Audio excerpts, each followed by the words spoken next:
कहानी ट्रेन। ये ट्रेन रोज रुकती है नए स्टेशन पर, मिलाती है आपको एक नई कहानी और कई नए किरदारों से।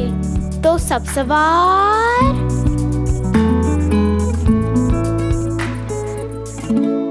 आज की हमारी कहानी है रेख्ता फाउंडेशन से। इसका शीर्षक है मीठे जूते और इसे लिखा है इस्मत चुगताई ने। नन्हे भाई बिल्कुल नन्हे नहीं, बल्कि सबसे ज्यादा लंबे, तगड़े और सिवाय आपा के सबसे बड़े हैं। नन्हे भाई आए दिन नित नए तरीकों से हम लोगों को बेवकूफ बनाया करते थे। एक दिन कहने लगे, चमड़ा खाओगी? हमने कहा, नहीं थू, हम तो चमड़ा नहीं खाते। मत खाओ। ये कहकर चमड़े का एक टुकड़ा मुंह में रख लिया और मजे मजे से खाने लगे। अब तो हम बड़े चकराए। डरते डरते जरा सा चमड़ा लेकर हमने जबान लगाई। अरे वाह, क्या मजेदार चमड़ा था, खट्टा मीठा। हमने पूछा, कहाँ से लाए नन्हे भाई? उन्होंने बताया, हमारा जूता पुराना हो गया था, वही काट डाला। झट हमने अपना जूता चखने की कोशिश की। आह थू, तौबा, मारे सड़ांद के नाक उड़ गई। अरे बेवकूफ, ये क्या कर रही हो? तुम्हारे जूते का चमड़ा अच्छा नहीं है और ये है बड़ा गंदा। आपा की जो नई जूती है ना, उसे काटो तो अंदर से मीठा मीठा चमड़ा निकलेगा।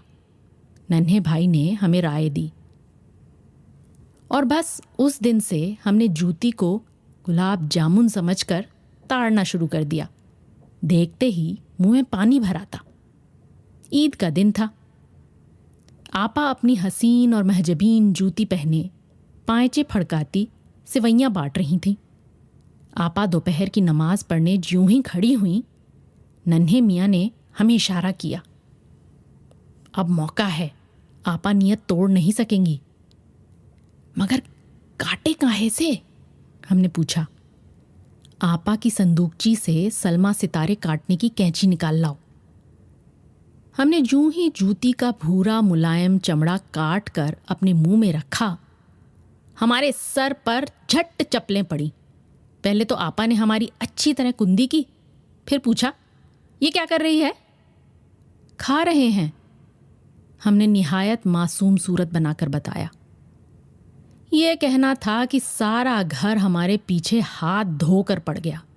हमारी तिक्का बोटी हो रही थी कि अब्बा मियाँ आ गए।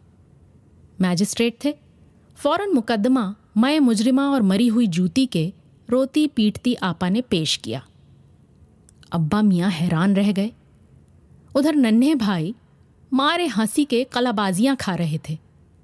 अब्बा मियाँ निहायत गमगी आवाज में बोले, सच बताओ, जूता खा रही थी? हाँ। क्यों? मीठा होता है। जूता मीठा होता है? हाँ। हम फिर रहे के। हमने लाख समझाने की कोशिश की कि भाई चमड़ा सच में बहुत मीठा होता है। नन्हे भाई ने हमें एक दिन खिलाया था, मगर कौन सुनता था। झूठी है।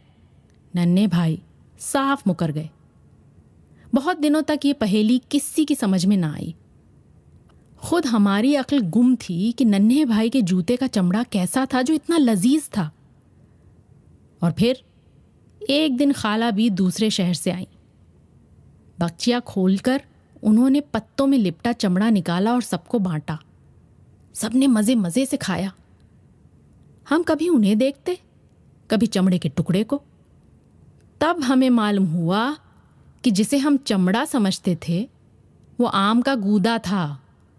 किसी जालिम ने आम के गूदे को सुखाकर लाल चमड़े की शक्ल की ये नाहंजार मिठाई बनाकर हमें जूते खिलवाए।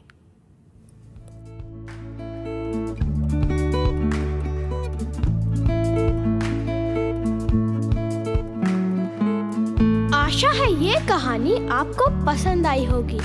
ये कहानी आपके लिए लाए रेख्ता, नई धारा और प्रथम।